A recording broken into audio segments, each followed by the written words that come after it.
समस्याएं जल्द से जल्द हल हो जाए। और इसके बाद देखने को ये मिला था कि इनके द्वारा ये रणनीति बनाई गई थी कि 15 तारीख के बाद ये आमरण अनशन करेंगे। लेकिन इस वक्त पर देश में जैसे माहौल है, जिस तरह का तनाव भरा माहौल है, उसको देखते हुए फिलहाल शिक्षा मित्रों ने अपने उस कार्यक्रम को स्थगित कर दिया गया। इनका साफ तौर पर यही कहना है कि शांतिपूर्ण तरीके से रजिस्ट्री और ईमेल का कार्यक्रम चलता रहेगा, लेकिन जब तक देश का माहौल सही नहीं हो जाता है, स्थितियां बिल्कुल सकारात्मक नहीं हो जाती, तब तक ये कोई भी आमरण अनशन नहीं करने वाले, क्योंकि ये भी इसी देश के देशवासी है, राज्य सरकार के साथ और राष्ट्र के साथ खड़े हुए हैं। अपनी तरफ से ऐसी कोई भी ये गतिविधि नहीं करने वाले हैं जिससे कि राज्य सरकार के ऊपर या राष्ट्र के ऊपर कोई तनाव भरा असर पड़े। फिलहाल तो शिक्षा मित्रों की ये सोच काफी ज्यादा सराहनीय है, क्योंकि जब भी सरकार को शिक्षा मित्रों की जरूरत पड़ती है तो शिक्षा मित्र उनके साथ कदम से कदम मिलाते हुए नजर आते हैं। लेकिन इस वक्त पर राज्य सरकार को भी ये बात सोचनी चाहिए कि जो शिक्षा मित्र उनके साथ लगातार खड़े हुए हैं, उनके साथ 2017 से इतनी बड़ी नाइंसाफी की जा रही है, अब उनके साथ भी न्याय कर देना चाहिए और उनकी भी समस्याओं का हल कर देना चाहिए। फिलहाल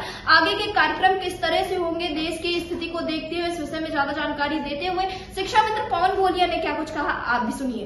पवन गोलिया जी, आपका हमारे चैनल अटल टीवी पे बहुत बहुत स्वागत है।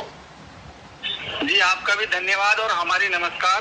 पवन गोलिया जी, जैसा कि आपके द्वारा अवगत कराया गया था कि आप लोगों के कार्यक्रम लगातार जारी हैं 2 तारीख से, और 15 तारीख से इस कार्यक्रम को खत्म करके दूसरे कार्यक्रम की ओर आप लोग आगे बढ़ने वाले। तो मैं जानना चाहूंगी, जो आप लोग का जिला मुख्यालय का कार्यक्रम था वो कैसा चल रहा है इस वक्त पर, क्या स्थिति बनी हुई है, क्या कुछ सकारात्मक रुख देखने को मिल रहा है?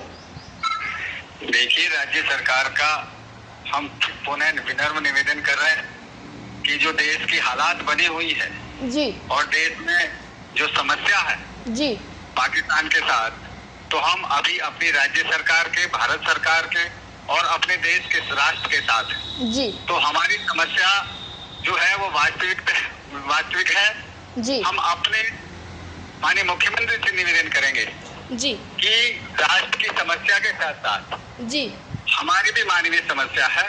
तो यदि हमारा सबका कंसंट्रेट अभी अपने देश की सेना के साथ, अपने देश की प्रदेश की राज्य सरकार के साथ है, तो जो भी गतिविधि हम लोग कर रहे हैं जी, तो उसमें हमने थोड़ी सी शिथिलता दी है जी, क्योंकि अभी हम सबका देशवासियों का जो कंसंट्रेट है, जो एकाग्रता है, अभी हमारे अपने देश के साथ है जी।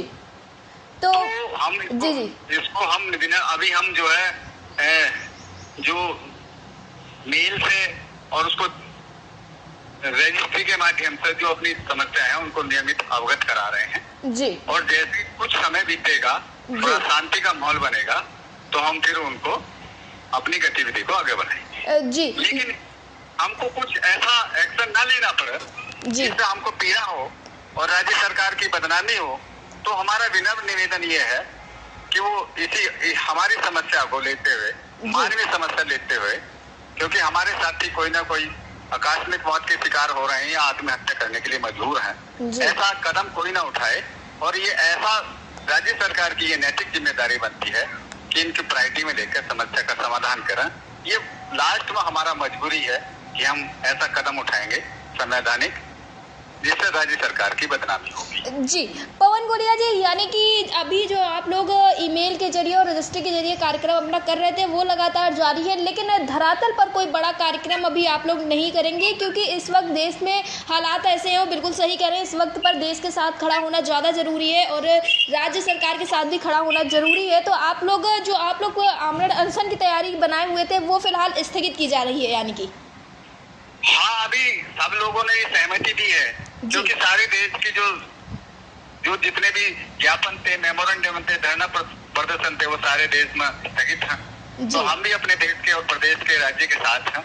तो जैसी भी नीति नियत बनेगी हम आपको अवगत कराएंगे और जो हमारा जो रिटन वर्क है वो हमारा कंटिन्यू जारी है। जी पवन गोलिया जी, अगर स्थितियां सही होती, क्योंकि अब धीरे धीरे देखने को मिल रहा है कि कुछ स्थितियां काबू में आती हुई नजर आ रही हैं, तो क्या आप लोग फिर अपने कार्यक्रम को तेजी से आगे बढ़ाएंगे? जी बिल्कुल बढ़ाएंगे। जी पवन गोलिया जी, अटल टीवी से जुड़ने के लिए धन्यवाद। जी धन्यवाद आपका भी और हमारा आपको नमस्कार। जी।